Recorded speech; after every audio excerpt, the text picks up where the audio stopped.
We're going to look at 3 good bills. Okay, thank you very much, Judy. Good morning. Welcome to Senate Judiciary. We have 3 good bills from the other side to consider this morning. Congratulations on making it through the obstacle course on the other side. It's good to see you, Mr. Chairman. The first bill for our consideration, House Bill 145. And Mr. Chairman, take it away. Thank you, Mr. Chairman, members of the committee. I bring you House Bill 145 today, disclosure of sensitive information. And this bill came to us from the executive branch, and they brought forward a concern about the lack of authority for our Division of Criminal Investigations to share law enforcement sensitive information with the Department of Homeland Security. When you look at State Statute 91627, you'll see a list of agencies that are authorized to receive on an as-needed basis law enforcement sensitive information. And that list includes all the law enforcement agencies in the state, obviously, the State Board of Parole, the Department of Corrections as specified in statute, and the Department of Family Services. You'll notice what's missing there is the Office of Homeland Security, one of our newer departments. And when you look at the mission statement of the Department of Homeland Security, you'll see that it includes preparing for both man-made and natural disasters, and the man-made disasters include terrorism. So it seems obvious that we want Homeland Security at the table when certain types of topics are being discussed and shared. And if you remember back to 9/11, you remember that one of the greatest criticisms was that our federal law enforcement and security agencies didn't connect the dots. We heard that day after day, didn't connect the dots. So what this bill does on the state level is ensure that we make sure that everyone who needs to be connected, everyone who needs to be at the table, has the statutory authority to receive this information. Without statutory authority, the division is not allowed to share law enforcement sensitive information. And so that's what this statute does in a nutshell. It simply opens the door that on a case-by-case basis, if DCI deems it necessary to share information, they can. I'm backed up this morning by folks from the Office of Homeland Security, and they have much more expertise in this area than I do, and I'm sure they can assist also in answering any questions the committee might have. That's House Bill 145. Okay. Representative Washut, thank you. Well done. We look forward to hearing from the department here in a minute too, but questions? Discussion with the co-chairman? Okay, thank you, Representative. I'll let you sit back a little bit, and I'd love to have the department come forward and visit with us about this good little bill. Well, there's some good sponsors on this bill. Really good ones. Threw me off. Good morning, Mr. Good morning, Chairman. Director Budd. Good to see you. Yeah. Good to see you all this morning. Lynn Budd, I am the Director of the Wyoming Office of Homeland Security. I have with me also today Deputy Director George Niken. I would just like to support this bill and let you know that this is a situation that happens with many other states where there's concerns for sharing of law enforcement information with Homeland Security, non-law enforcement agencies. Our mission, of course, is not law enforcement or investigative, but to prepare our state, including private industry, as well as local governments and emergency managers, for anything that might be coming their way. And as Representative Washut stated, it's very important that we share this information so that we have all the facts to be put together. One of the other duties that we have is I'm the appointed Homeland Security Advisor to the governor. So I need to have information that is pertinent to advise him on actions that he might need to take as well. With that, I'd be happy to stand for any questions. Director, thank you. Good to have you here this morning.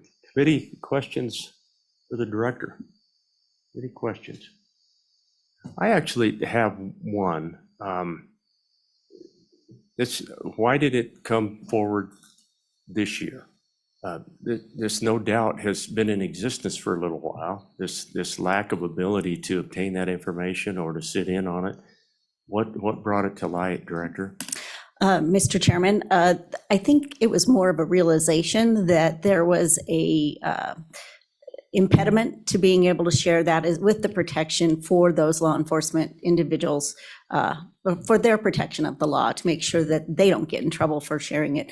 I do receive law enforcement sensitive information on a daily basis from the federal, state, and local entities, but there was concern to make sure that they were protected for sharing that information with us. Yeah, thanks for that. Okay, Deputy, anything to add this morning? Good to have you here.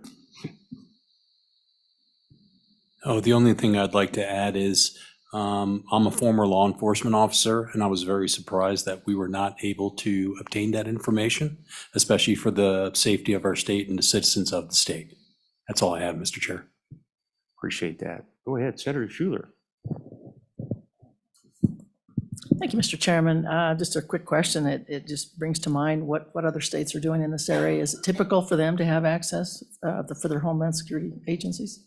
Mr. Chairman. Go ahead, Director. Senator Schuler, yes. We are a very young state as far as a fusion center is concerned. That's one of the results that came out of 9/11 was the idea, again, that sharing that information amongst state, federal, and local agencies on a daily basis and on a regular basis was very important. It may be that one agency has a piece of information that doesn't look like it means much, but when you put it together with all of the other pieces, all of a sudden you have a picture of something that you maybe need to pay attention to. So in other states, there are, within the Fusion Center, there are people that work there all day long, every single day. We do have a sort of a Fusion Center that's been here, not a sort of a Fusion Center, we have a Fusion Center, the Wyoming Information Analysis Team that resides within the Division of Criminal Investigation. And it's young, so we don't have people that sit there all the time. We do have a federal DHS representative that sits in that center, and then our office provides a critical infrastructure program manager analyst that goes over and works with them as well. So we're kind of in the beginning stages of making sure that our relationships are tight and that we're all comfortable with all of that. So we're just young. Thank you. Go ahead, Senator Murphy. Thank you, Mr. Chairman. Well, my question is, are you linked into the WyoLink system if you're out in the field? That's a great question. Mr. Director? Chairman, yes. Senator Murphy, yes, we are. Yes, we are. In fact, our vehicles have radios in our vehicles. We also have portable radios, and we utilize it quite extensively. It's a very important system. Anything else, committee? Okay, thank you two very much. We reserve the right to ask a question later, okay? I see other folks in the room. Does anyone else want to come forward and testify on House Bill 145? Does anybody want to testify on 145? Mr. Chairman, Go ahead, Senator Case. well, I'm not going to put the microphone on. I'm not seeing Mr. Winnie. Do you want me to get him a call? You know, I miss Bill. He might be in some other committee, by golly. He's one of our good friends. So anybody streaming online this morning who wants to testify, Emily or Judy? No, there's no one. Nobody? Okay. I'm going to close testimony on House Bill 145, moved by Senator Case. Discussion on this bill. Any discussion? Okay, Judy, would you take roll on House Bill 145, please? Senator Case, Aye. Senator Cooper, Aye. Senator Murphy, Aye. Senator Schuler, Aye. Chairman Landon. Aye. Mr. Chairman, there are 5 ayes on House Bill 145. All right. Well, House Bill 145 has passed the Senate Judiciary Committee, and good job, Mr. Chairman. It's good to see you this morning. Director, Deputy, thank you. Look forward to seeing you as we go along. Come on forward, Representative, by golly. I'll take that little bill up on the floor committee and would appreciate any backup you can give me, by golly. Okay, the next bill for our consideration is House Bill 96, Transfer on Death Deed Insurance Coverage. We have the good sponsor of the bill here with us this morning. Good to see you, Representative. Thanks for being here, and we look forward to what House Bill 96 is all about. Take it away. Thank you, Mr. Chairman. Barry Grego, House District 40. Bring to you this morning House Bill 96 and ask for the committee's favorable consideration. So what this bill is attempting to do is kind of close a loophole in our current statutory scheme. Right now, well, about 10 years ago, I think the legislature created the transfer on death deed provisions within the Wyoming statutes, which allows someone to transfer property pursuant to their deed rather than in another estate planning tool, i.e. will, trust, etc. So the way it works, you just list the beneficiaries on the deed. There's a form in the statutes on how to create this type of transfer on death deed.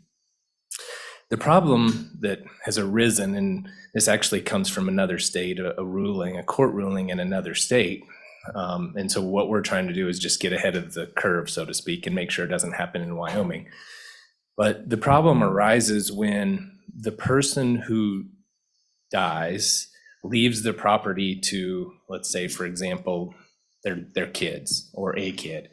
And in between, after the person dies, but before the beneficiary can go get insurance coverage, the house, there's something happens to the house or the property, or there's a claim of some sort made.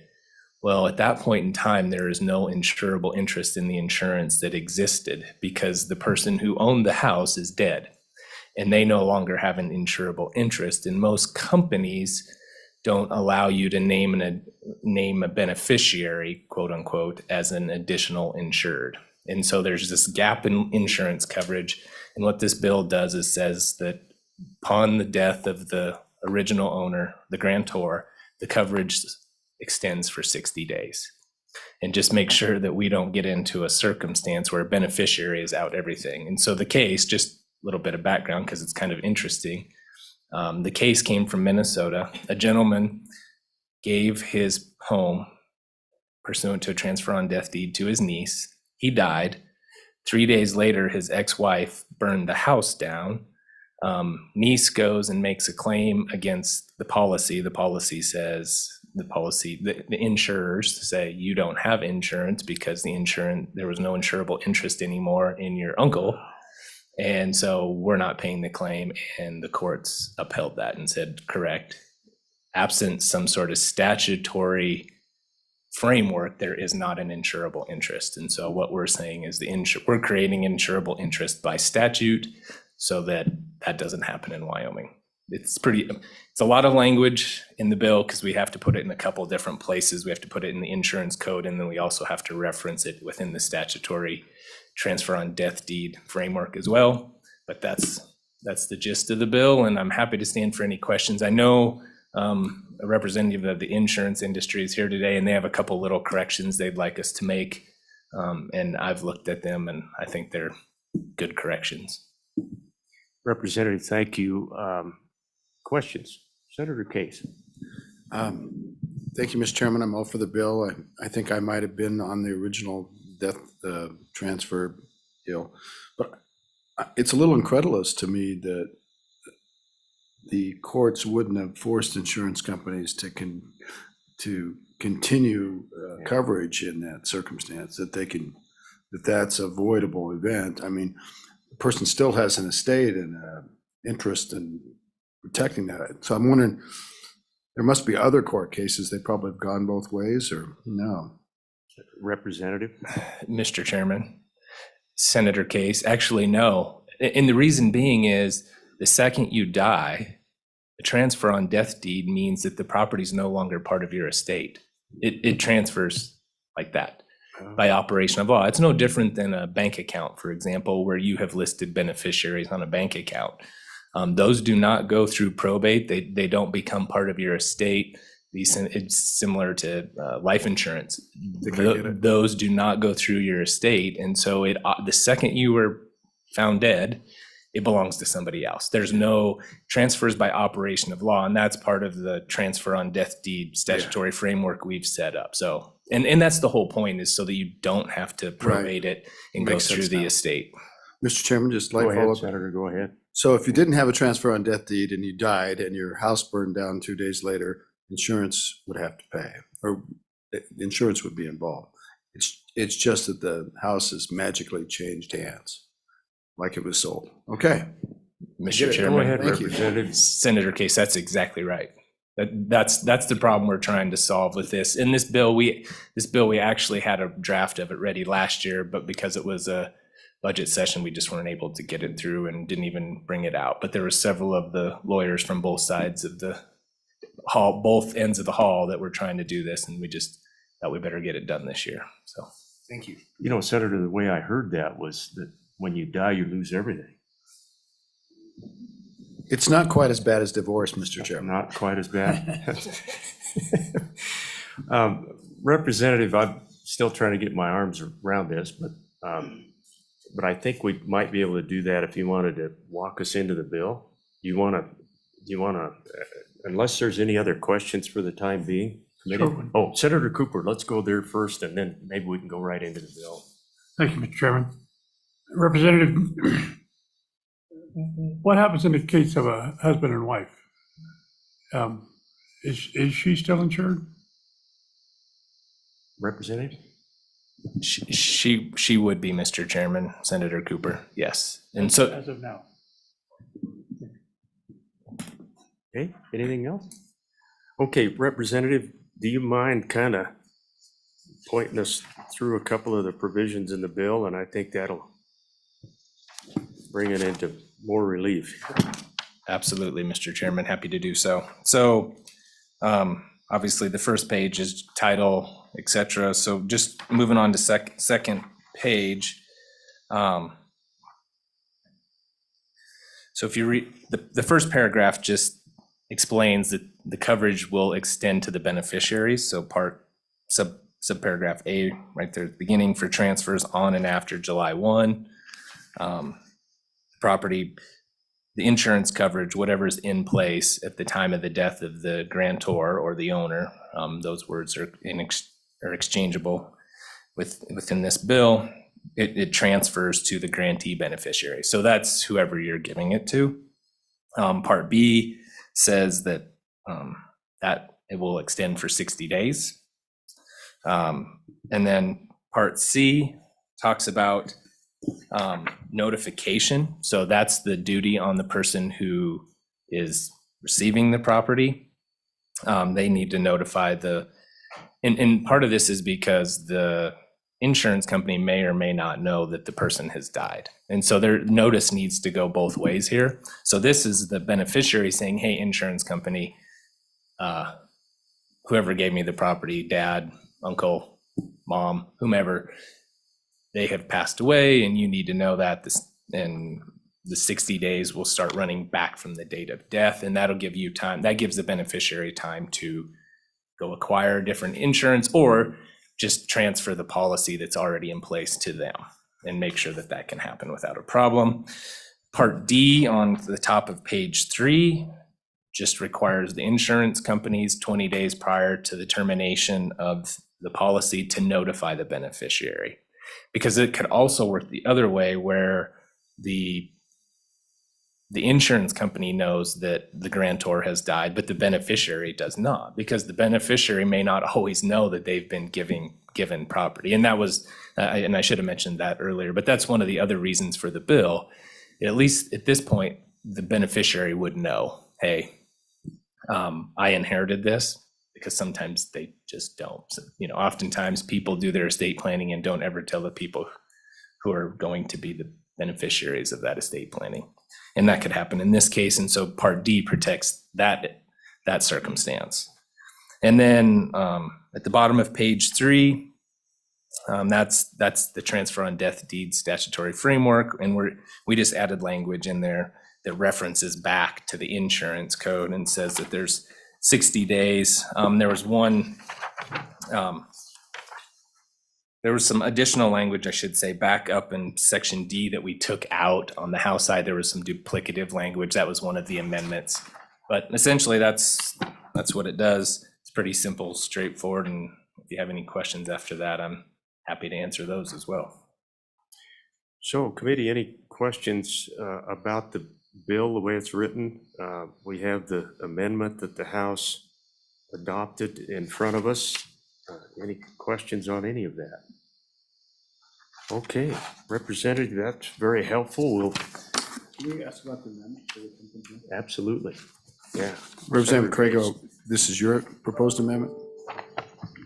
Mr. Chairman, Senator Case, it is not. It's from the industry. It's from the insurance industry, but I worked with them. They came up with the amendment, ran it by me. We've gone back and forth on some different language, but it's a good amendment, and it's really what it's trying to do, and they'll explain this, is just make sure that it applies to more than just the way the bill is drafted. It says property insurance, and that can, I think you'll hear testimony that can be a kind of a finite area, and this is saying all insurance, whether it's liability, casualty, fire, etc. Really, this bill is meant to apply to all types of insurance that would be applicable to a piece of property, not just casualty or fire. And this clears that up and essentially makes it so it would apply to liability or premises liability, etc. Thank you, sir. Okay, Thank you, Mr. very helpful, Representative. I'll let you sit back for a minute. We'll come to you with questions a little bit later if they arise. I want to go to The Department of Insurance is the here. Department of, yeah, that's where we were headed next. Good morning. It's good to see you in Senate Judiciary. Often we see you in corporations. Mr. Chairman, good morning, members of the committee. My name is Tana Howard. I'm the Deputy Insurance Commissioner. My comments are quick on this one. We are neutral on the bill. We have no concerns. We've talked with industry regarding this bill once it came out. Also peeked at the amendment given by industry this morning, and we have no concerns on that. And I will stand for any questions. Ms. Howard, thank you. Any Thank you, Ms. Howard. questions? Yeah, appreciate you being here. We may have a question a little bit later. Thank you. Thanks for your testimony. Okay, is there anyone else that wants to testify on House Bill 96?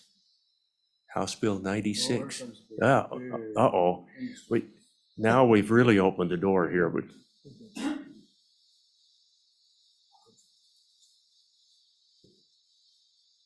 Mr. Meyer?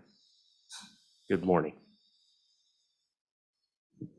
Morning, Mr. Chairman, members of the committee. Scott Meyer on behalf of the Wyoming Bankers Association.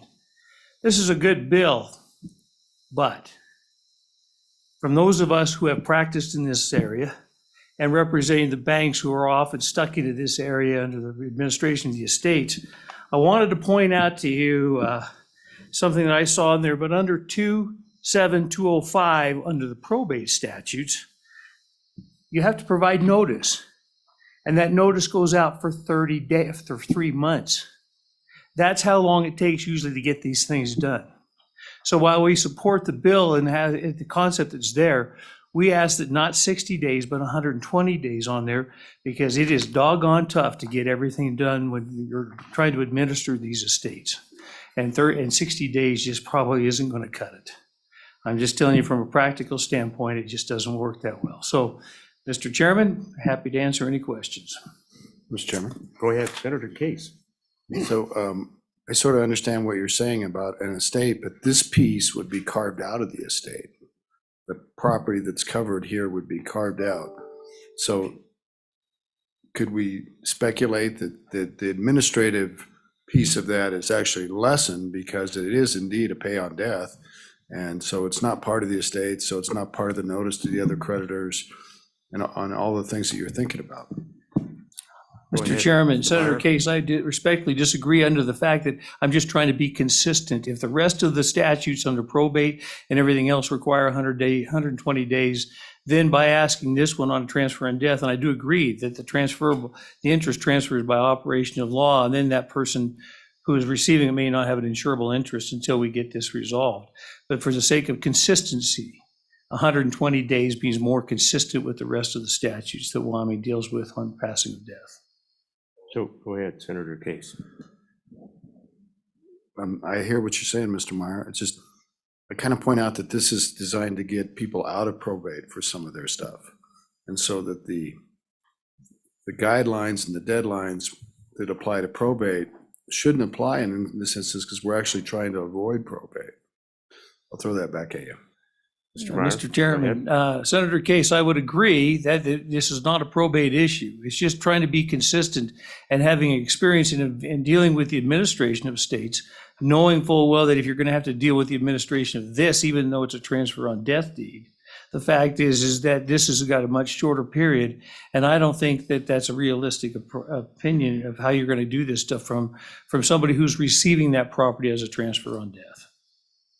So, Mr. Meyer, in your mind, the urgency of assuring that that property is covered, for example, doesn't outweigh your thoughts about consistency? Mr. Chairman, no, I think that what I'm trying to make sure is that there is enough time to actually make sure that insurance is actually applied to it. If you've got 60 days, I just don't think that's going to be enough time to get everything lined out and so that the insurance company does have the property covered, or they make changes to whoever it is. If it's an insurable interest issue, then the insurance company may not be the same one. It may be a different insurance company that may require things like inspections of some sort, like roofs or whatever. It depends on who's going to be carrying that out. 60 days seems an awful long, short period of time to try to get all that done, if in fact it's not just the same insurance company taking over.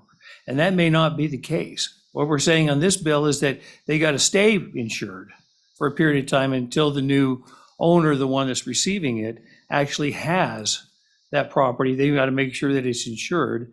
I'm just saying, let's do something that's consistent instead of just taking a stab at the dark of a different day period, that this is consistent with other statutes regarding notice. Thanks, Mr. Meyer. You know, I literally just went through all of this, as you know, on a property up north of you. And yeah, I appreciate your thoughts. Thank you. Other questions of the Banking Association or Mr. Meyer, who practices some in this area of the world? Thank you very much, Scott. Thank you, Mr. Appreciate Chairman.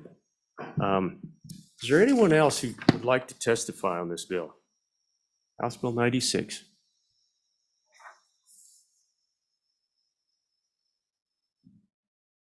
Good morning, sir. Good morning to you, Mr. Chairman.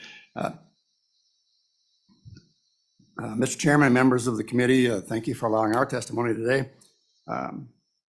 Mr. Howe, would you like to introduce yourself just for the record? I was just We about got ready people to. streaming in and they're anxious to find out who you are.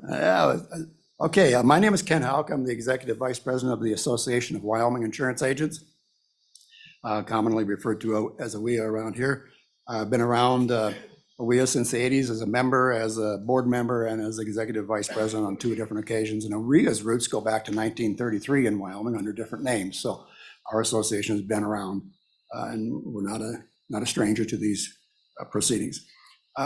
Just as a quick reminder, AWIA is comprised of independent insurance agents, not captive agents, not direct writers, but independent. And we have about 250 licensed insurance agents in the employment of our members around the state. So speaking on House Bill 96, I believe this bill has a very good purpose with an intent to avoid the potential negative issues that can arise. I do think this bill could be approved upon by modifying just a few words. There are so many scenarios that can come into play when the words of the law collide with the words of an insurance policy. And this is a good bill. I do not believe that it'll solve 100% of every problem that ever exists in this particular arena. Based on my 50 years in this insurance business, I believe this bill can be approved upon. We just consider these suggested amendments. And let me just give you a little brief explanation. When you look at a homeowner's policy, if you look at yours, you look at mine, they're going to be very, very similar. They're not going to be identical. Different companies write the words different. There are templates for verbiage, and most companies take those templates and then they either take them lock, stock, and barrel, or they modify them somewhat for their own purposes. But there's going to be a lot of very, very similar verbiage. If you look at it closely, you'll see that there's a section 1 typically in a homeowner's policy, which covers property things. There's 4 different coverages there, and section 2 covers liability scenarios, and there's 2 sections there. And that kind of confirms with what Representative Crago was talking about. We don't want, for example, to have the liability policy or liability coverage be disposed of simply because the wording of the bill is a little bit off. So, for example, if you look at the bill itself on pages 1 and 2, the word property precedes the words insurance coverage several times. I think there's about 4 times there. And that could possibly be interpreted as building and contents only, the traditional property coverages. I did look for some definitions of what property really means, and I have 3 of them from the insurance industry. I have one from the Merriam-Webster definition, which says insurance against direct loss or damage and loss due to liability. And I have the definitions in the state statutes from Title 26. Title 26 clearly says property insurance, 26.5.104. Property insurance is insurance on any property against loss or damage for any cause. 2 paragraphs later, 26.5.106, casualty insurance is defined as legal liability of the insured. So the insurance statutes clearly say casualty or liability is one thing and property is another. So that's the intent of some of these endorsements, is to clear it up that we're talking about everything with regard to this bill. We don't want an accidental loss of liability. And my vision of this would be that this is not going to be $1 million houses being transferred in ownership by a transfer on death deed. This is going to be smaller houses, lower priced houses that people have lived in for 30, 40, 50 years. And they're probably not going to have any other estate besides that. So I don't believe it's going to go through, most of it's probably never going to go through a probate environment from my perspective. But the recommendation is going to be to just basically get the word property out of this bill and then change the words to encompass just about everything that could happen with regard to insurance. So, Mr. Houck, this is your suggested amendment, correct? That's correct. Okay, Mr. thank you Chairman. for clarifying that.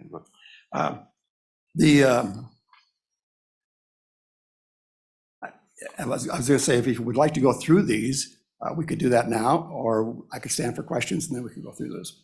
Sure. No, I think that would be helpful if you want to let us know exactly what you're doing with the proposed amendment, and then we'll take it up when the time comes. I think with your description and tracking it in, I think we got it, but let's make sure we do, okay? So page 1, line 2. Now this is in the title, and I don't believe that follows into the statute at all, but it would clarify it in the title what the intent is. And I don't know if that creates a little dilemma for you or not, but on line 1, page 2, if you delete the word property, and then after insurance coverage, add a parentheses S, which then encompasses and makes it perfectly clear we're talking about more than just property insurance. And then I've added in there applicable to a property. So now that any policies that are applicable to that particular property that was inherited on a transfer of death deed would then be encompassed in this scenario. Line 1, page 4, same thing, we deleted property. Line 5, we added the S behind coverages, or coverage to make it coverages. And then page 1, line 12, the main title there in 2623-109, deleting the word property and just having it read insurance coverages by adding the S for real property subject to transfer. I think that gives it a much broader picture of what we actually are trying to transfer here. On page 2, line 4, again, the word property appears. Again, just deleting the word property and after coverage, adding the S. And on line 9, deleting again the word property and adding the S behind coverage. And then on line 20, interestingly enough, on line 20, it didn't have property in front of the insurance coverage. So it's a little inconsistent anyway. So we're just going to add the S there to that one. Okay, thank you, Mr. Houck. Any further thoughts on House Bill 96? You're asking me? Yes. Okay. Yeah. Do you like it? You think it'll work? Well, like I said, if we take that amendment and put it in there, what do you think? I don't think we can ever fix this 100% of the time, because there are scenarios where someone dies in their home and nobody knows about it for days and days and days, maybe weeks. I think there are scenarios where someone were to pass away and the people do know. And this bill gives them 60 days to get their own insurance. If we're reading the statute correctly on the transfer of death that was done 10 years ago, that is an instantaneous transfer. And the only thing that stands in the way of is the paperwork. So this bill gives them 60 days to buy their own insurance, which is quite accurate. Most insurance policies will give you 45 days on cancellation. If they give you a cancellation notice, there's a time frames built into those scenarios. By statute in Wyoming, I think is 45 days on either non-renewals or non-payment. And there's another scenario where someone could have passed away. They didn't pay their renewal on their insurance premium because they weren't cognizant that it was due. And that's going to be a problem we can't solve with this bill, and I don't think in any way, shape, or form. That's just one of those things that's going to happen. It'll happen the way it does. And again, 99% of the time, the house is not going to burn down. So we're not trying to save the world. We're just trying to make sure that the time it does, that we don't disappoint some people.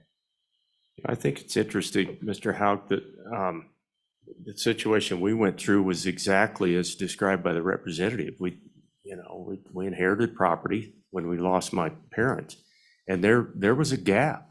I'm sure there was a gap. Didn't even realize that it existed. But, we were fortunate nothing happened to the property until we could get it all resolved. And, we can talk about the timeframes in the bill committee also. But anyway, thank you for your thoughts, Mr. Hauk. I'd like to add one more thought, Mr. Chairman.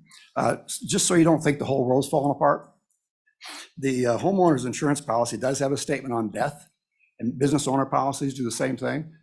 I have a rental property, that policy says the same thing. But usually the last statement on an insurance policy is what happens in the case of death. And typical, it says, we insure your legal representative. That's where it starts. And the last thing it says is, with respect to your property, the person having proper temporary custody is an insured.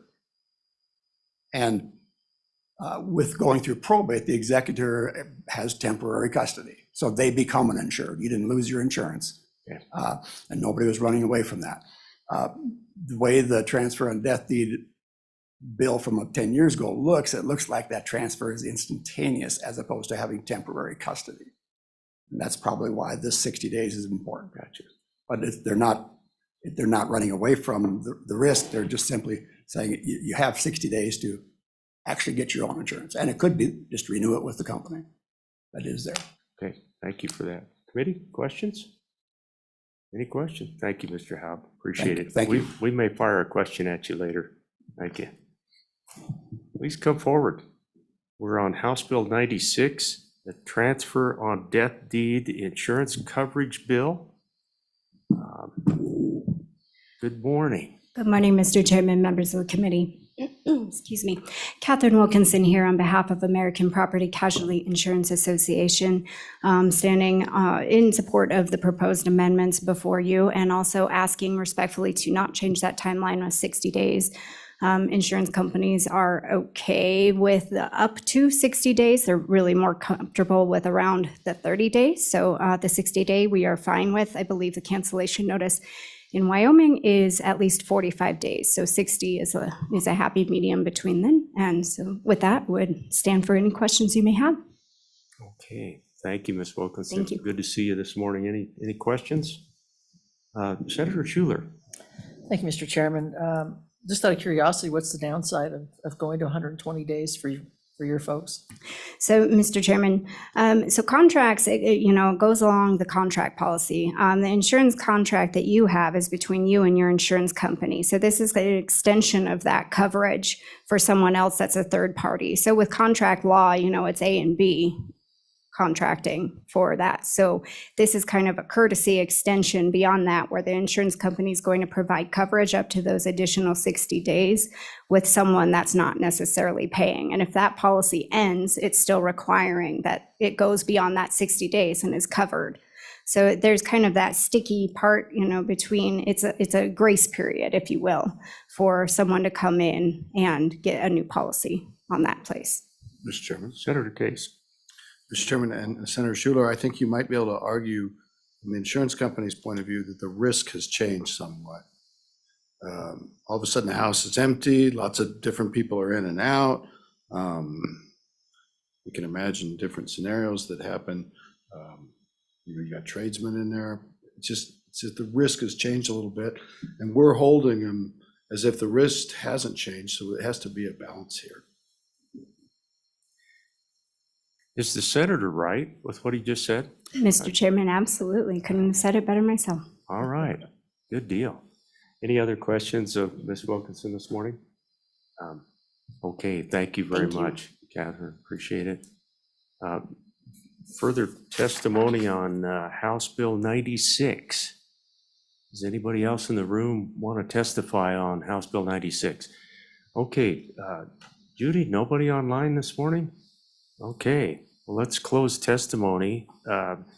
Committee, let's work this bill. What's your pleasure? Moved by Senator Cooper. Okay, the amendment proposed by the insurance folks has been moved by Senator Case. Do you have a copy of that, Judy, over on your desk? Okay, so that is the one that is marked at the top, House Bill 96, 23 LSO 149 engrossed. Discussion on that amendment. Everybody understand it? All in favor of Senator Case's motion, please say aye. Aye. Any opposed, no. That amendment has passed. We're back on the bill. Anything else, committee? Anything else? Mr. Chairman, Senator Case? I thought about offering the amendment proposed by Mr. Meyer, but I'm not going to do that. You'll have to take it out with me outside. We might sell tickets to that. Let us know when that's going to happen. No, very much appreciated the testimony on all fronts. That seems to be a little bit of a balance point there. So, committee, are you ready for the question? Judy, would you take roll on House Bill 96, please? Senator Chase? Aye. Senator Cooper? Aye. Senator Furphy? Aye. Senator Schuler? Aye. Chairman Landon? Aye. Mr. Chairman, House Bill 96 engrossed has 5 ayes as amended. Well, and you almost said it. I'm going to say it. House Bill 96 passes the Senate Judiciary Committee. It will go upstairs for consideration. And Representative Crago, any final thoughts?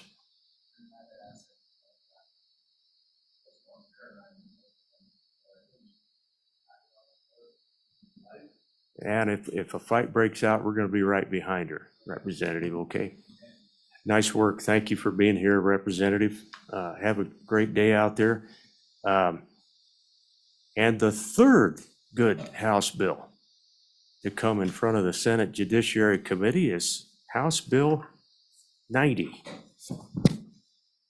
House Bill 90, sponsored by Representative Knapp. Representative, good to see you this morning. Haven't seen you since our transportation days.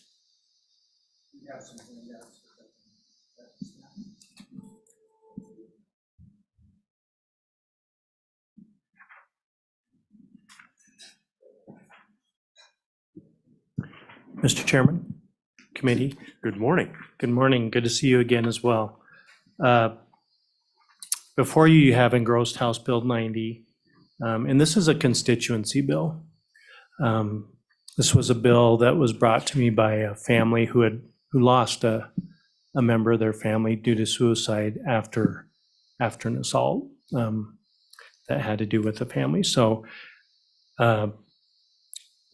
we're all affected by this. 1 out of every 3 women, 1 out of every 4 men survive, but some do not. Some don't make it out from their childhood memories or teen memories or adulthood memories. They have detachment, anxiety, marital problems, addiction, job and work functions, depression, and some ultimately succumb to their attack. This bill, however, is not a bill of punishment. It's a bill of protection. Sexual crimes often happen in the dark. Sexual crimes often happen cyclically due to silence.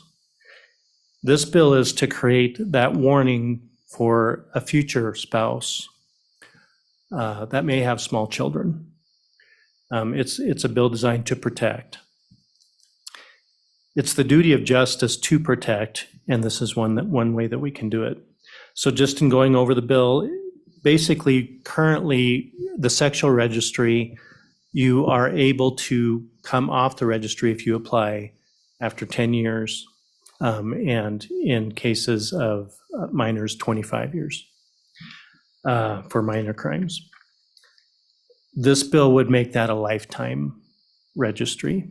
And again, it's not to punish somebody that's working to get back into life, to rehabilitate themselves.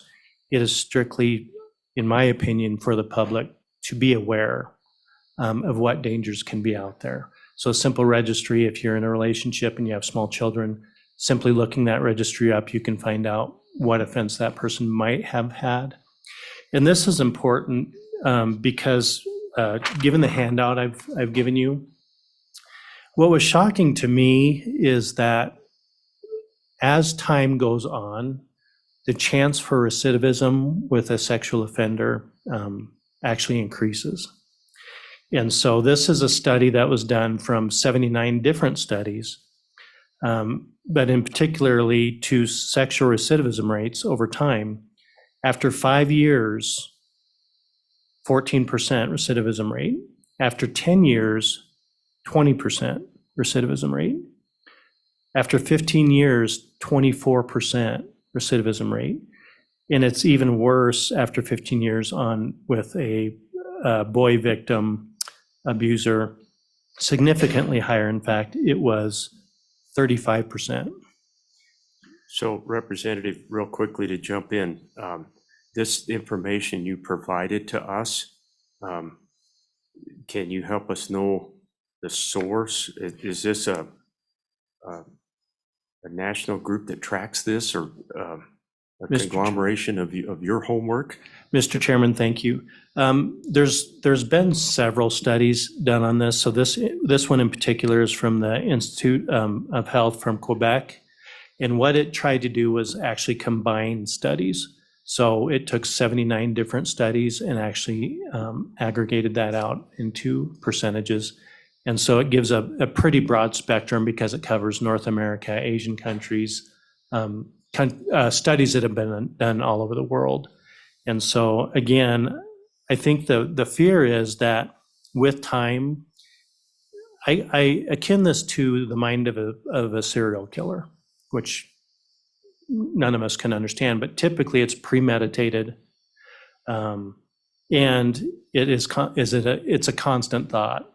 And so that is why I think you find recidivism rates actually increasing over time with this particular instance. So with that, I would take questions. So Representative, just to throw out something about 10 years ago, I've been here a while in the legislature, but 10 years ago, I worked on a program, actually a budget item to return money to this sexual recidivism treatment program down in Rollins, and studied a lot of this information that you're providing. Unfortunately, the information you provided is spot on. From what I've learned, it's a very difficult area of crime that the recidivism rates, unfortunately, are just there.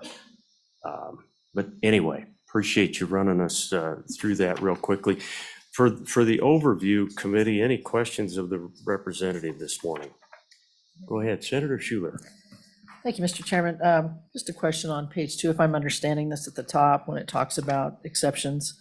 Am I understanding that if they are under the age of 18, when they commit the offense, that they would not be under these exemptions then, or am I reading that wrong? Representative, how's that work? Mr. Chairman, Senator, this was an amendment that was brought in the House that basically precluded if an offender was under 18 at the time, that they would not be subject to this law. So Representative, did that come out on the floor, or was that an amendment that was placed in committee? Do you remember? Mr. Chairman, it was a committee of the whole amendment on the floor of the House. Okay. I would also note that I don't. what I tried to do was just cover the most heinous offenses. So it covers first degree, second degree, and the reason I included second degree is those are positions of power. You have a teacher and a young adult or a boss that blackmails an employee, also feeling that that's premeditated behavior. And so I did first degree, second degree, and then of course minors, crime involving a minor and incest. So those are the four that are covered. So Representative, great overview, and we'll come back to any questions on that, but we didn't give you an opportunity to walk us into the bill. Do you want to point to anything specific, walk us through the bill real quickly? You kind of just alluded to what the bill does, but let's get real specific and walk into the bill. Would you do that for us? Yes, Mr. Chairman. On page 2, lines 1 through 6, what this included was the exception for the 10-year application. And just going through the statute numbers there, 62302 deals with first degree. 62303 is second degree. 62314 is minor in the first degree. 62315 is minor in the second degree. And 64402 is in the case of incest. So those are the statutes covered there. And then going down to lines 21 through 23 covers the 2 minor offenses. So minor in the first degree and minor in the second degree, which correlates directly with that 25-year application.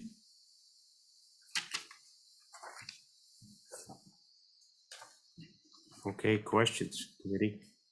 Any questions? Representative, thank you. If I'll allow you to sit back for a minute and reserve the right to ask you a question later. Thank you, Mr. Chairman. All righty. Thank you much. Any testimony on House Bill 90? Please come forward. Good morning. Thank you for being here. Please introduce yourself. We've got people online and for the record. Good morning, Chairman Landon. My name is Kara Chambers. I'm with the Division of Victim Services in the Attorney General's office, sort of wearing both hats. I also assist our agency with legislative matters, and so I'm here just to answer a few questions and provide some information. Hopefully you have received an email from me, sir. Maybe. We did, and I think I speak for the rest of the committee. Over the weekend, you could not believe. There's a lot of people interested in marriage. There's a lot of people interested in a couple of things we'll deal with upstairs today. Perhaps. But anyway, so my apologies You're if fine. we haven't gotten to that. That's yet. okay. So thank you for being with us this morning to help us out. Absolutely. I only note that because I am aware that I'm bringing things to the attention that were unable to be addressed in in the House committee because the amendment was made on the floor at committee of the whole, and had reached out to Chairman Washit, but some of the concerns we raised were not addressed. I also have to walk a very fine line because I want to be very clear that I don't want to influence policy per se, but we want to make sure that we do what we think we're doing. How's that? We appreciate that, and thank you for that objectivity. And I know you do have to walk a line, but this morning we could use any help that we can I'm get here to help. on all fronts. So take right. it away and give us some perspective on House Bill 90. We would Sure. value that, I think. Absolutely. Yeah. So I'll be the first one to admit that these statutes are convoluted because we do break out sex offender registry into 3 different categories. So there's subsection G, subsection H, and subsection J. And the way to think of it is G offenders are the less severe cases, not that any of these are good, let's be clear. H being moderately severe offenses and J being the most severe. All adult. What did you say H was? H was sort of the middle of the road sex offenses. They were Right, the no, okay. moderately severe.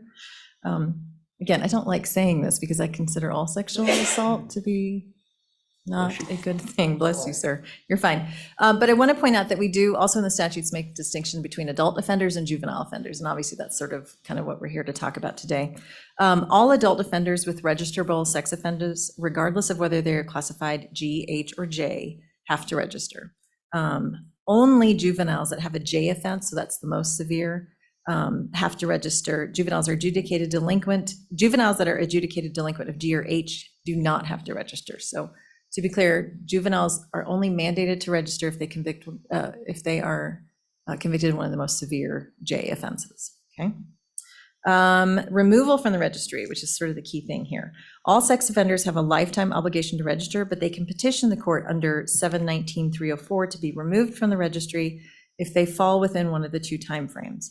So under 719-304A1, which is partially addressed in the bill you have, G adult offenders can petition after 10 years. Remember, G are the lower level offenses.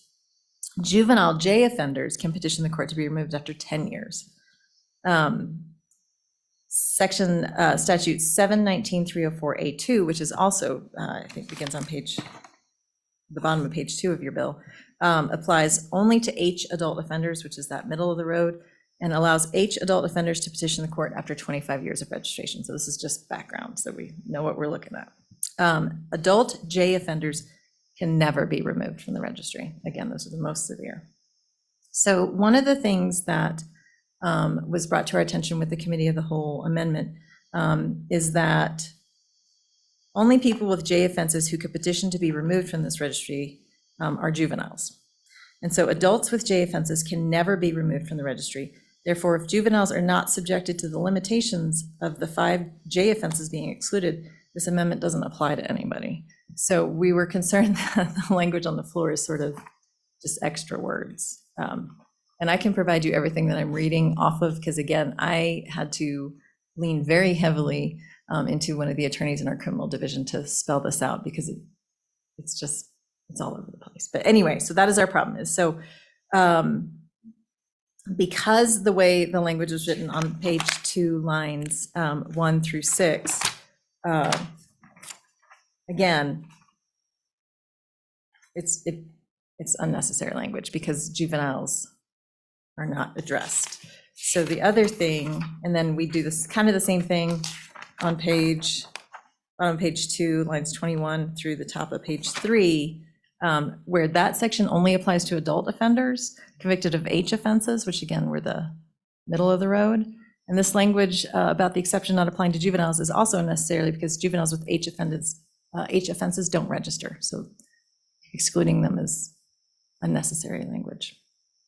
So Ms. Chambers, I'm really. I know you're making a face and I'm struggling too, but I think the point of that is that amendment that was done in the Committee of the Whole just added language. It didn't change the intent of I believe what the bringer of the bill had intended to do. So our suggestion is just that additional language that came from the Committee of the Whole amendment is moot, unnecessary. Thank you for that. And I apologize if I was making faces. No, you're fine. I'm making faces too. It's okay. I'm just riding a little slower horse trying to catch up to what you were saying and wondering if there's a way to clean up the bill in your mind. So if there's something that we can do that would clarify or improve. Sure, and I briefly spoke with the representative about this. I believe if the Committee of the Whole language was stricken, I think we would alleviate our agency's concern.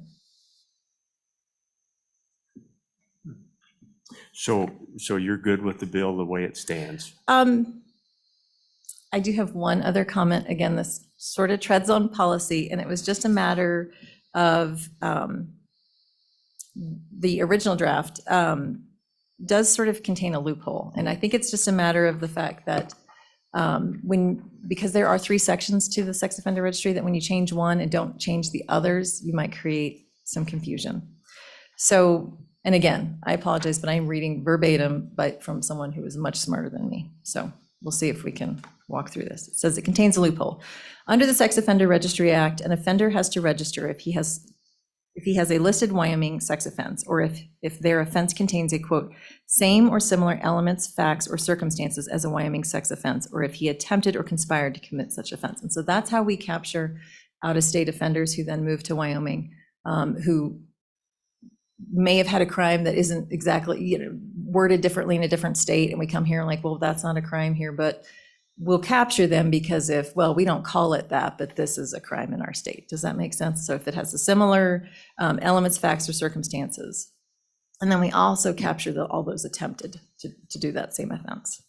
But the bill only refers to violations in another jurisdiction that contain the same or similar elements. And so that is a little bit of a wordsmithing thing where we're not capturing everybody. As written, the exception does not apply to those who commit out-of-state offenses with the same or similar facts or circumstances as a Wyoming sex offense, and it doesn't apply to those who attempt or conspire to commit these offenses. And so we're missing a swath of folks, and that was what was the content of the email that I sent you earlier last week, sir. The concern we have is that an offender with an out-of-state conviction for a crime with the same or similar elements to 314 or 315 cannot be removed from the registry even after registering for 25 years. And that's where I trip on the fact that that is a policy decision. Maybe that's intentional. Maybe the intent of this body is to not allow, or the bringer of the bill, to not allow them to ever be removed from registry. However, an offender with an outside state conviction for a crime with the same or similar facts or circumstances, because again, this is the difference between elements or facts and circumstances, can still be removed because the exception does not exclude it. So again, maybe that wasn't the intent. Maybe we want to make sure everyone cannot be removed from the registry. An offender with an in-state or out-of-state conviction for an attempt or conspiracy to commit the circumstances can still be removed because, again, we didn't add the same language to all the sections of the statute. So I can provide additional information because I know, I see the same look on your face. But I do have to walk a very fine line of like feeding you language. Maybe that was intentional. I don't want to step on anyone's toes, but I do want to say that there's some wonkiness with the bill. And if I may, real quick, I want to, in my role as Director of Division of Victim Services, I want to talk about recidivism and some stuff. So I do know you have some information in front of you. I will say that on average, I believe it's accurate to say that on average, sex offenders reoffend at a rate of about 25%. It is true that unlike other crimes, sex offenders do not appear to age out of their crime. And so that may have to do with the fact that while, again, I don't want to step on the data too much, but I wouldn't say that it necessarily increases over time, but I do think you see that it doesn't diminish over time.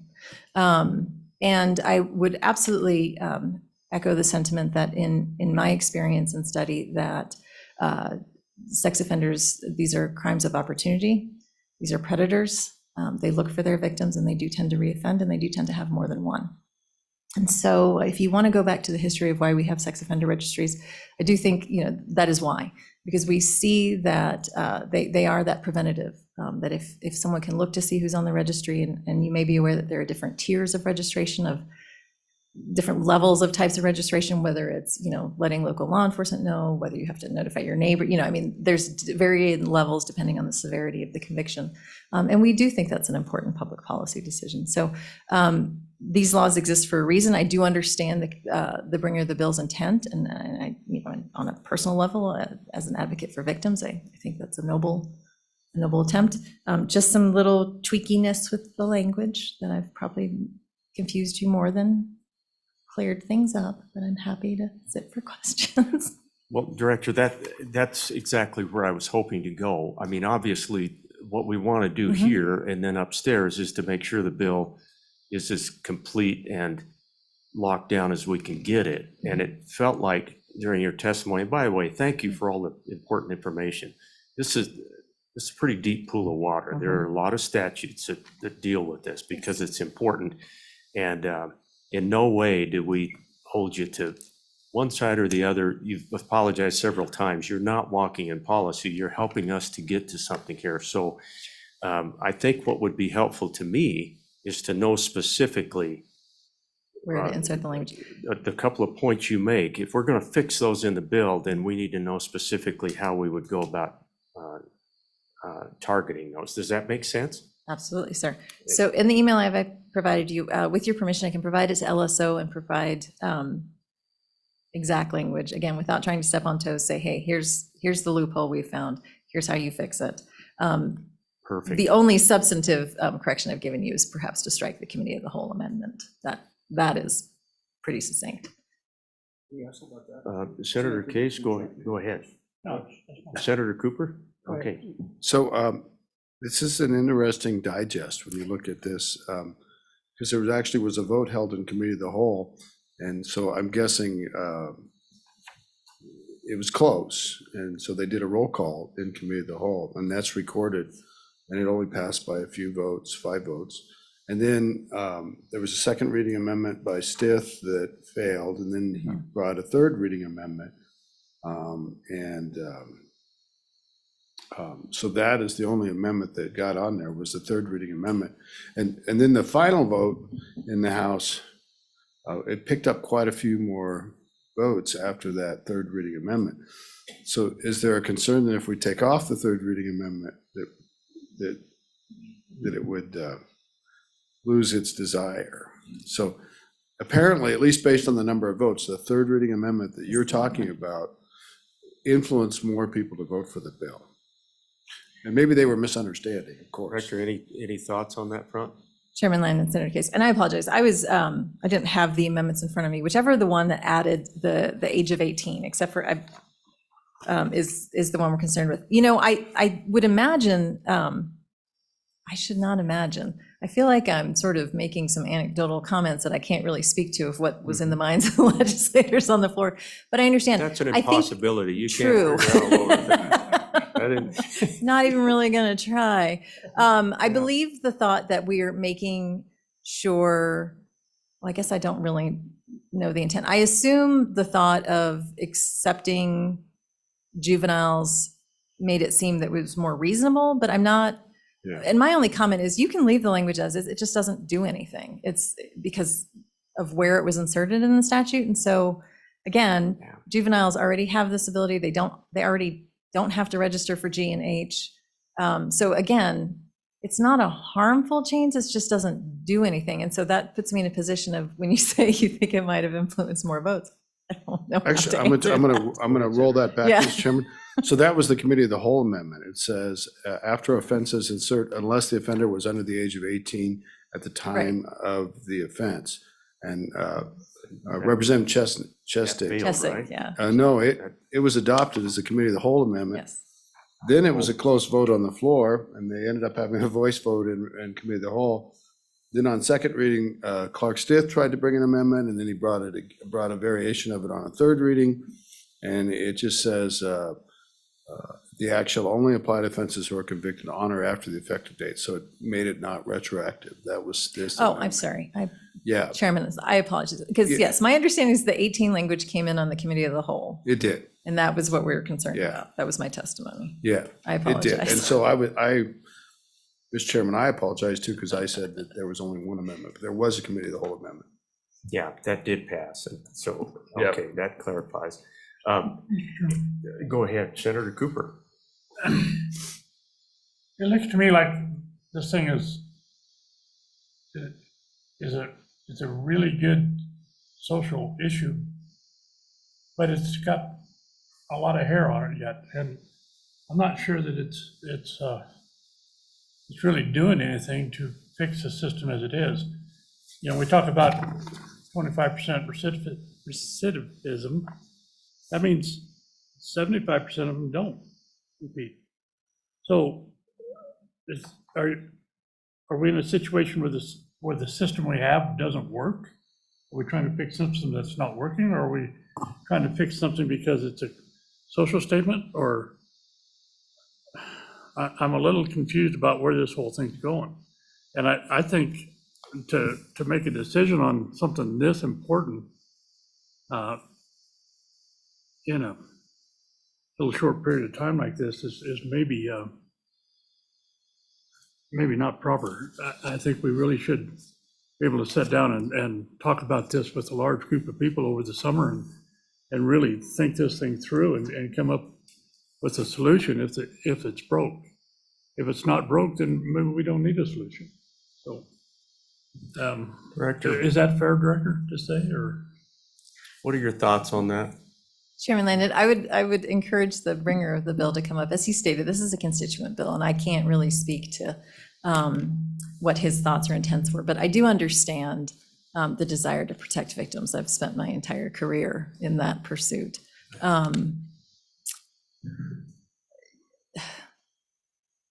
Sex offenders are a tricky bunch. The Director of the Department of Corrections and I have spoken about this lengthy, because one of the most intensive sources of screening and treatment and intended services to inmates are sex offenders. They go through rigorous screening. There's attempts to tailor appropriate treatment to them, because again, as I've stated, these are offenders who don't necessarily age out of their crime. They're a tricky lot. 25% recidivism, yeah, that's a substantial statistic. And it is, these offenses do, as the good bringer of the bill has mentioned, these have devastating effects on their victims. And so I absolutely understand wanting to tighten up the registry to make sure that there, yes, please, are safeguards. Again, we're just wanting to make sure that we have the most clear laws. Our agency's role is to make sure that people can understand the laws as written, that we're not inadvertently creating loopholes, that we are doing what we intend to do. And I do think there's been some confusion, but out of good intent. That's our concern too, is to make sure that Yeah. that we've given you the right kind of outline, to do your work. Absolutely. And I certainly don't want my first interaction with this freshman representative to be that I've tanked his bill. Well, I will say he's not a freshman.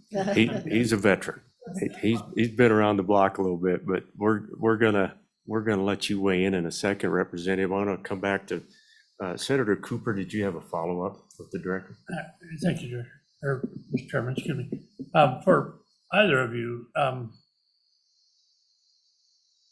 when we get into these repeat offenders, how many of those are actually already on the system, on the registry system?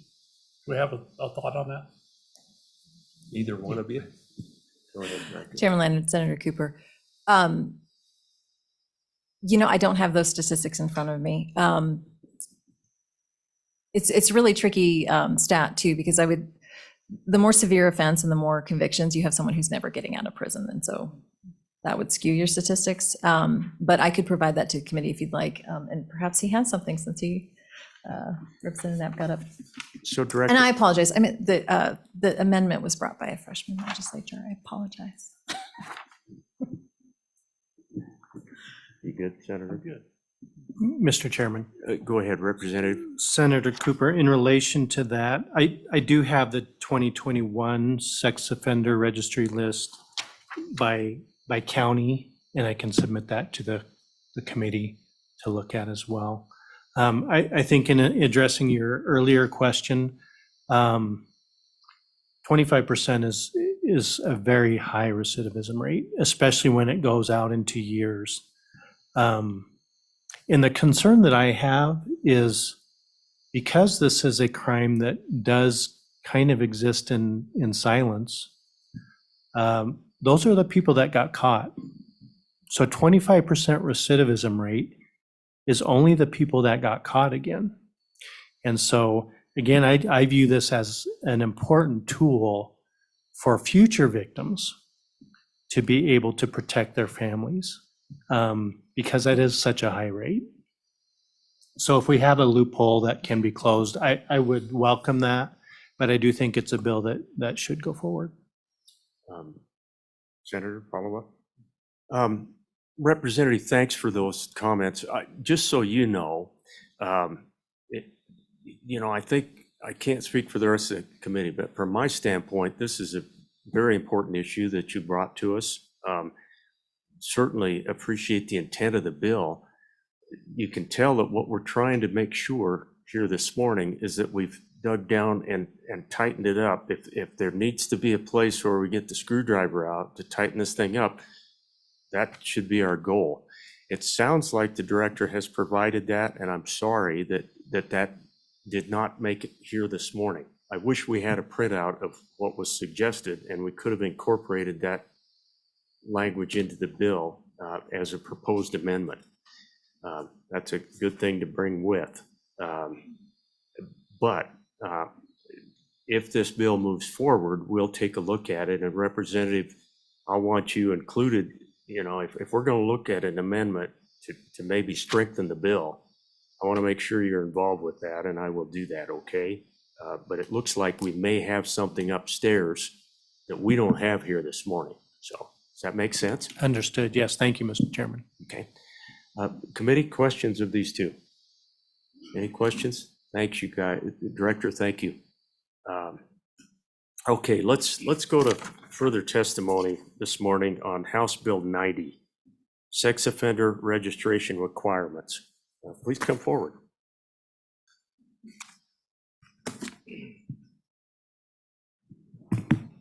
Good morning, Chairman. Good morning. Members of the committee. My name is Terry Armitage. I'm with the Wyoming Association of Sheriffs and Chiefs of Police. Spent my career as an attorney for the last 35 years. I was a prosecutor for a number of years, even worked in the DA's office, convicted sex offenders. In those days, we had to do a classification hearing in front of the district court after conviction. And I brought in experts that would testify that. Thank you. Sorry. There you go. That would testify without exception that sex offenders are high risk. Sooner or later, they seem to find a way to reoffend. And the number 25% recidivism, I think it was explained by the good representative, that misses all the offenses that aren't reported. So there's a lot more happening out there than the numbers we have of people actually convicted. This is a good bill. This is very important. I like the idea of lifetime registration for a convicted sex offender because it gives the public a chance to know where these people are, what they look like, what crimes they committed, and where they're living. You can go to DCI's website, go to your town, look in your community, in your neighborhood, and you find out who's out there that's a convicted sex offender. It'll allow you to protect your children, to protect any potential victim out there by having this information. So I'd like to see a lifetime registration requirement across the board. Now, I've read this bill several times now trying to figure out what it says. And it's one of those, it makes a statement, and then it says except, and then it says unless, and I think this is what it means. I think it means everybody has to register for life, and if you're not one of the worst of the offenders, those enumerated criminal codes, then after 10 years, if you haven't been caught or convicted, you can apply to the district court. So I think that's what it's saying here, which I like all that. I think that's good.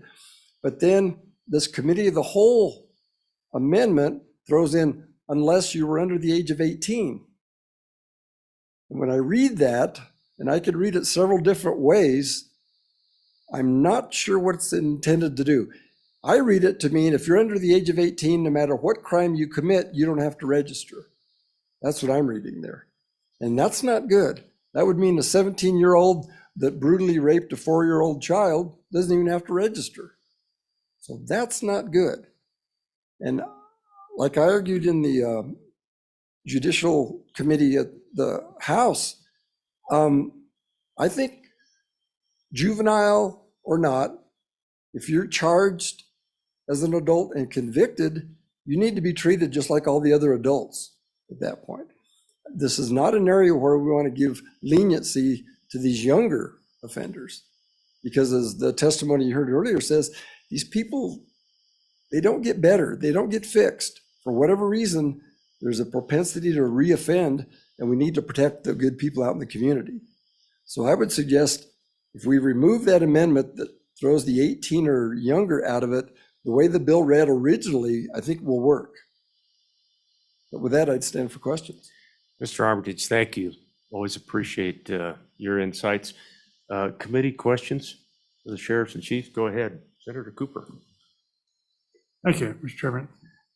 Sir, I guess I'm still confused about what this bill does that wasn't being done before, because we had a sex offender registry system. It's in place. It seems to be working. The argument that yeah, these are just the ones that got caught. Well, that's carries through to the system too. The only ones that are registered are the ones that got caught. So I don't see where that argument fits in. So I guess I'm not sure what this bill does to fix the system that we have now. Can you help Chairman us on Landon. that, Mr. Armitage? Senator Cooper, to be honest with you, I'm not sure either. I think most importantly, it enumerates the most serious offenses and says those people don't get to try to get off the list later, regardless if they go 10 years. And by spelling that out, I think that's good. Those are the worst offenders that are now spelled out as not eligible. They will register for life. So that's my big takeaway. That is good, and that helps.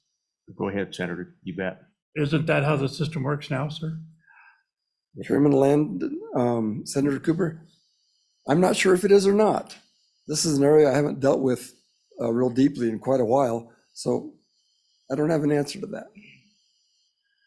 I'm looking back at the director, you know, and I'm sorry, Director, we're just trying to make sure we've got our arms around this issue. Please come forward, that'd be great. And join our good friend from the chiefs and sheriffs. And I've got this one. this is a good and important conversation to have, you guys. We want to get this right. So can you help Senator Cooper with that, Director? So the system works now. What this does is tighten up those who could apply for expungement after 10 years, or the Non-expungement, sir. necessity to register after 10 years, right? This tightens that up. Can you help us with that?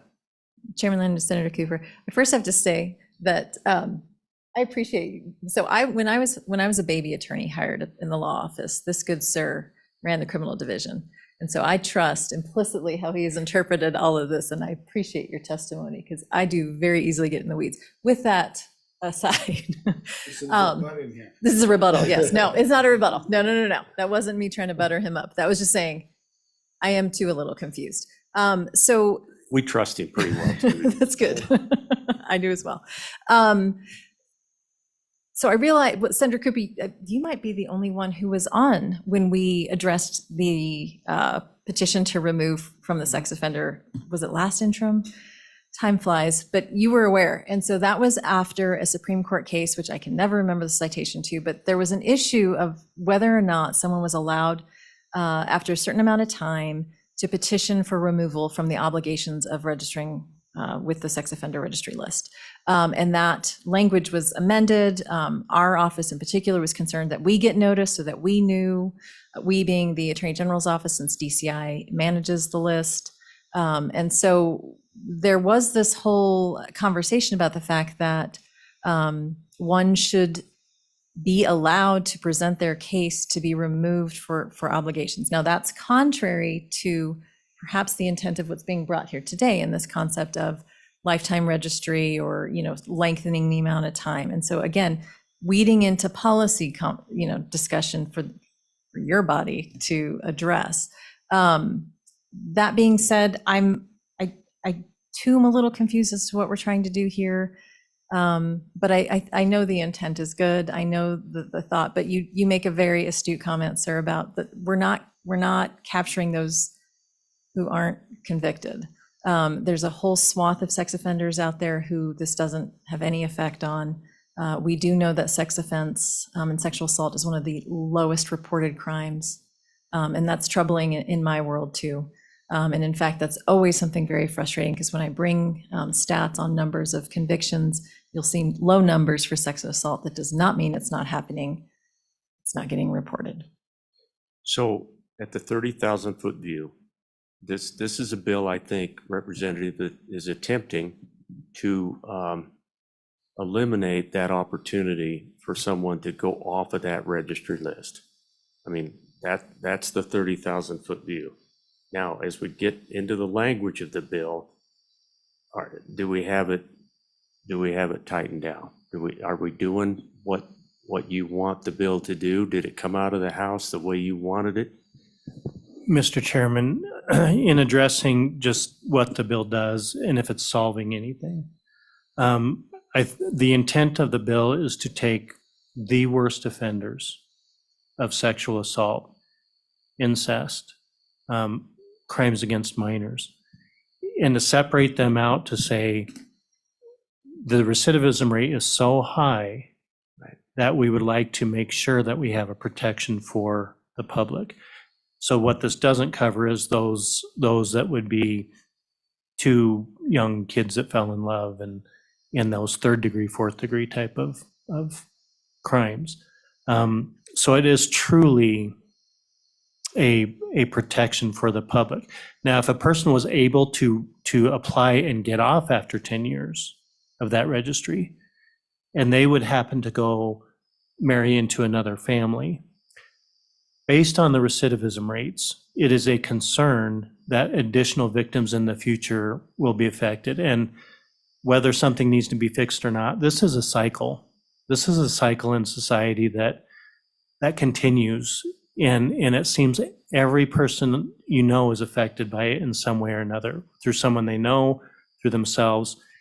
This is just an attempt for the justice system to be part of a solution, to do that little part that basically says for future victims, this is shining a light on the offender, the type of offense, so that you don't introduce that into your own family.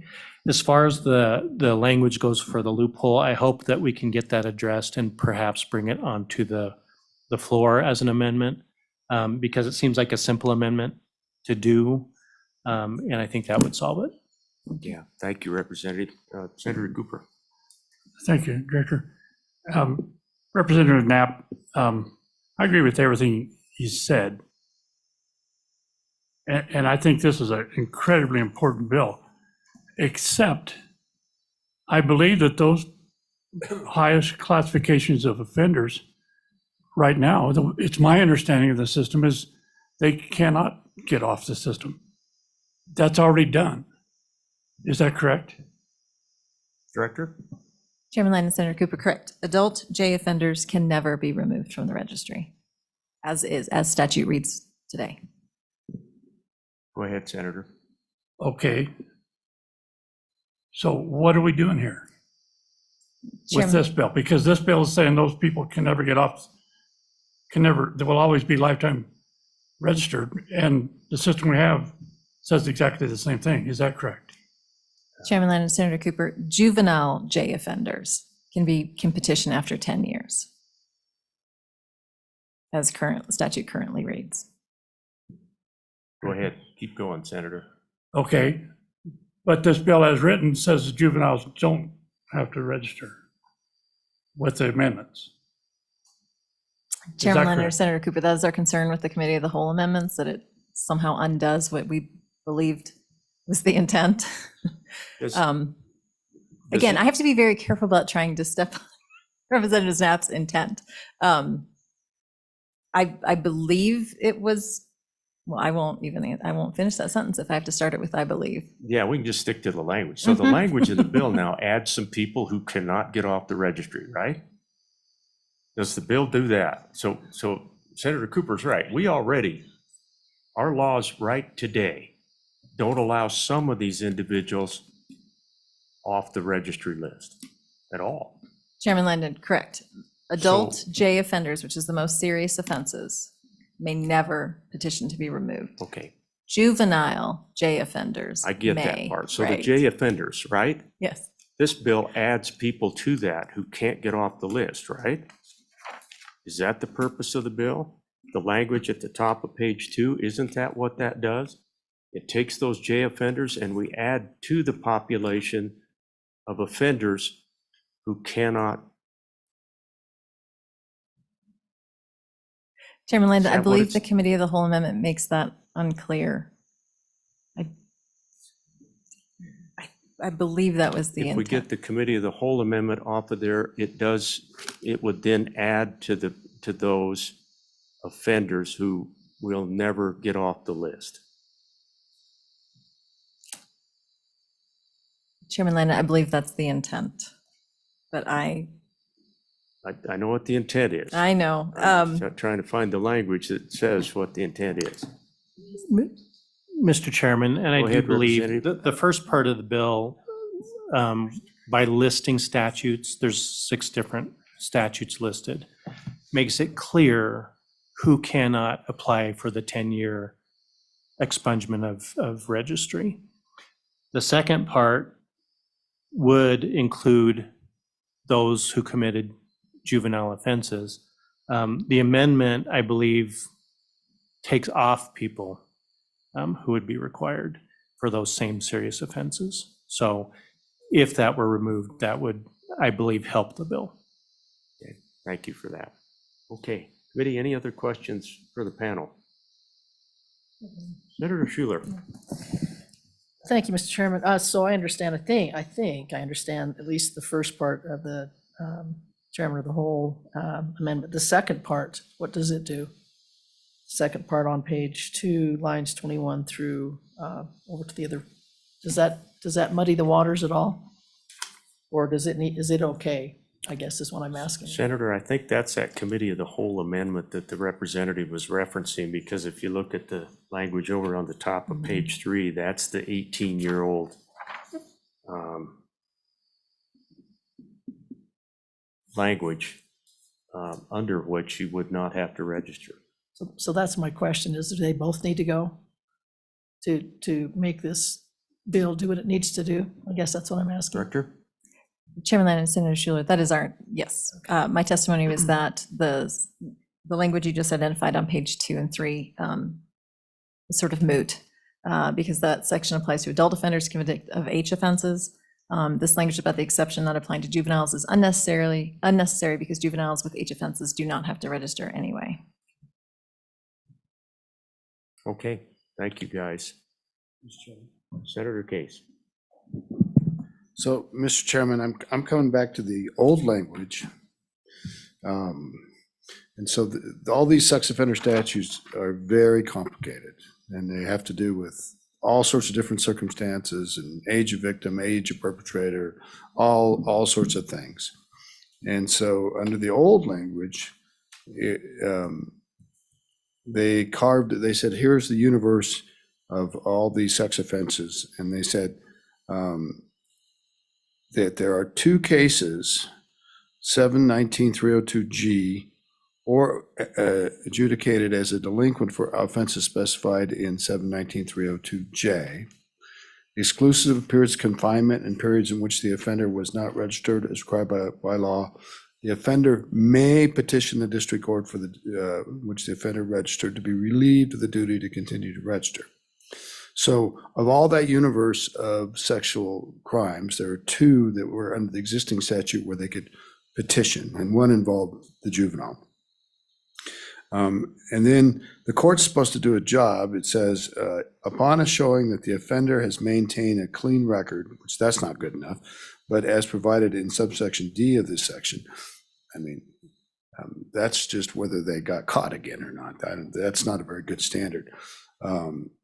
But it says of this section for 10 years, the district court may, that's a very powerful may, order the offender relieved of the duty to continue registration. So my question is, do courts take that very seriously? I would imagine they do. I imagine that's an evidentiary hearing, and they make a considered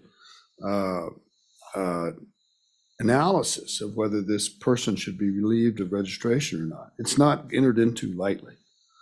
And so I think we're asking the wrong questions. We're saying, is this working in the court level? I can understand statistics about recidivism, but how about anybody that was relieved of, the court made a finding that they're relieved from registration and then they commit a crime later? That's the stat I would like to know. So that gets at the heart of whether this is working or not. At this point, we don't have the courts here. We're not asking about what happens in the courts for the people that do apply and whether they recommit. I think it's a very good point, Senator. Kind of has to do with due process. Thanks for walking us through that paragraph, because at the top, except for following, and then all the language that Senator Case just went through, I would think that the courts take this very seriously. I would certainly hope that they do.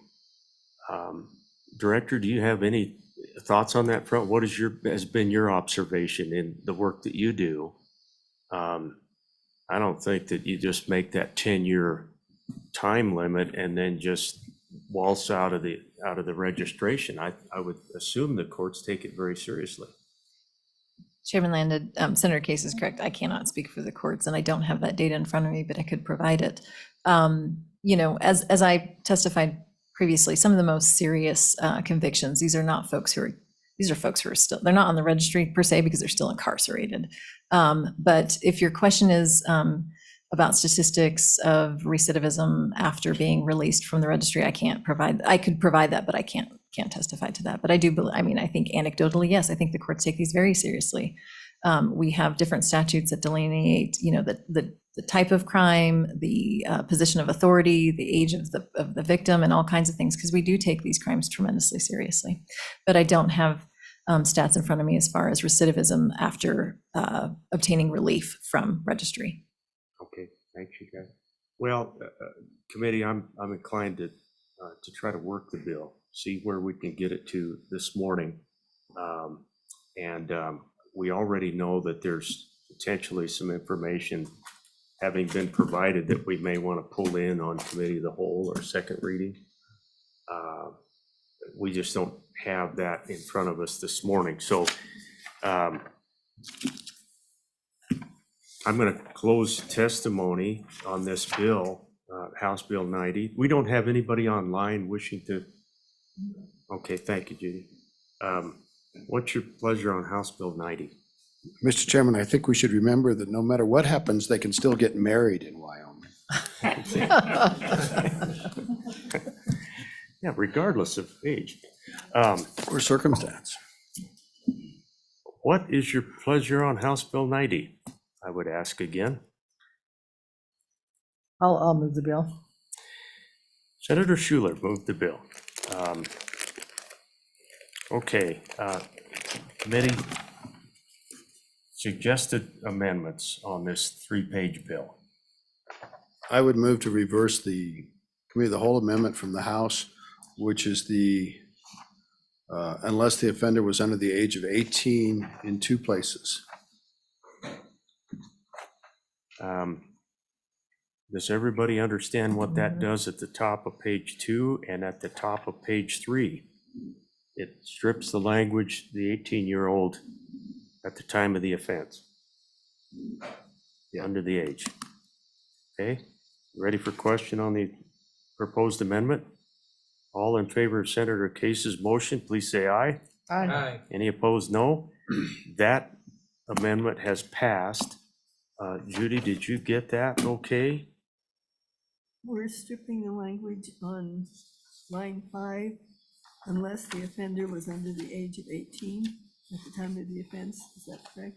Correct. That is correct. And Similarly, on page 3, lines 1 through 3. the amendments that language. were provided by you this morning from the House side, what that does is strip the language back out that was added on the committee of the whole on the House side, that top language. Okay, committee, anything else on this bill? Anything else? Are you ready for questions? Senator Cooper. Thank you, Mr. Chairman. I'm still not convinced this bill gets to where we're wanting to get to on the interim. I think it's still confusing. The way I read the bill, the only thing we're doing is including the J offenders as juveniles. And if that's all we're doing, then I'm okay with the bill, but I'm still not real sure that's exactly what the bill says. So.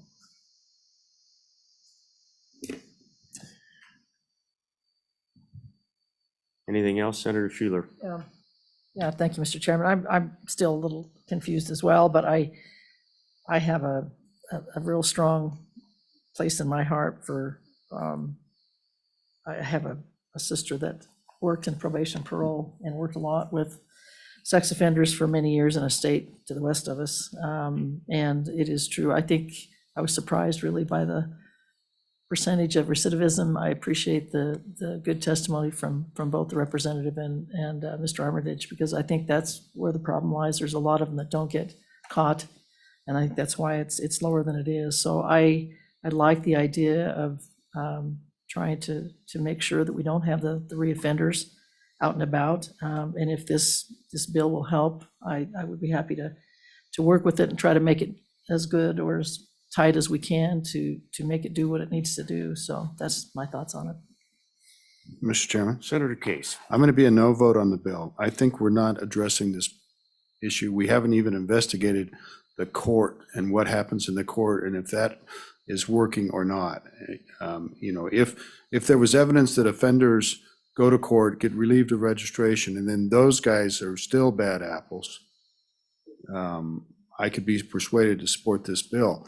But we're not even addressing that. We're just saying we're taking leeway away from the court. We're making a determination when we don't even know how our present system is working. When you talk about general recidivism, that's not the people that have gone to court after 10 years and petitioned to be relieved of the registry.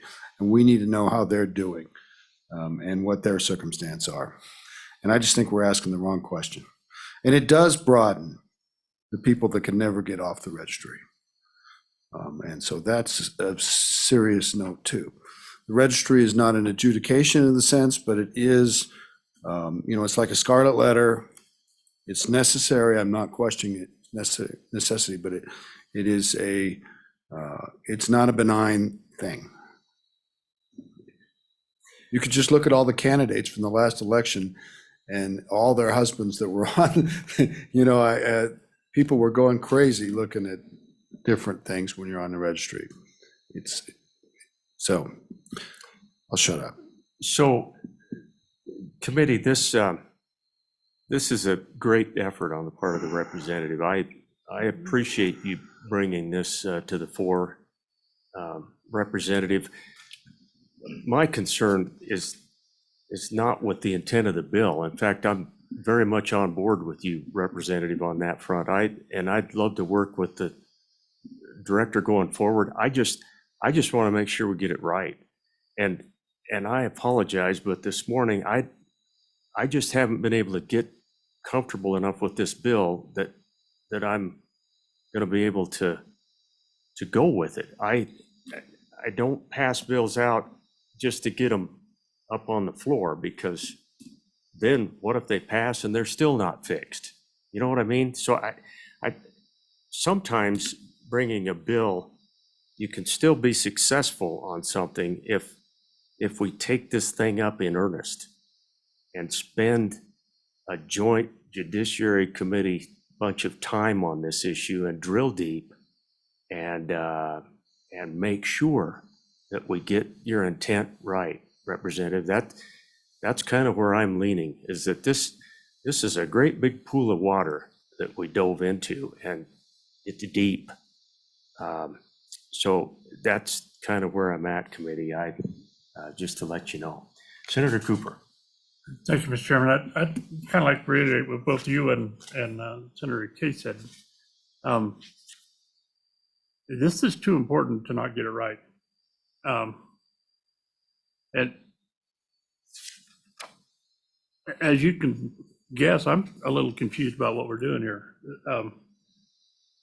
And I think we just need to sit down and really clarify exactly what we want to do and how we're going to do it, and come out with a really strong committee bill, an interim bill, and put this thing right back in front and do this 100% right.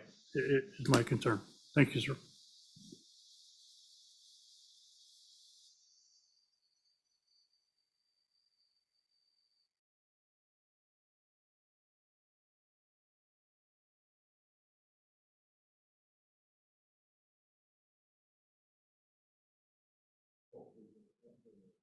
Senator Case, Senator Cooper, Senator Furphy, Senator Schuler, Chairman Landon. Mr. Chairman, House Bill Let me turn this on. 90 I was a no.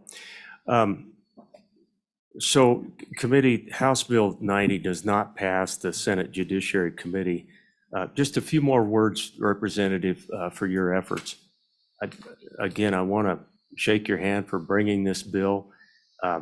I will go forward with the idea that this become an interim topic based on your work, and look forward to working with you throughout the interim. And by next year, hopefully we'll have this in slam dunk form. And I don't want you to walk away today thinking that you've failed on any front, because you brought a very important issue. So hope that makes sense. Go ahead, Representative. Mr. Chairman and committee, thank you for the opportunity to bring the bill and the discussion that we had today. And one of the factors I would suggest too is there's very little data for Wyoming, both in recidivism in general. I think it goes back 3 years is all. So I think for us to better track this as well for the future. You know, that might be, Representative, something that comes out of that interim work. You never know what else we can discover along the way that might be helpful, but you're onto something, and we will stay on it, just so you know. Thanks, Representative. Really appreciate it.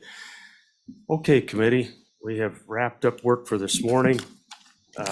Anything else for the good of the cause? Okay, we are adjourned. Sorry if I talked too long.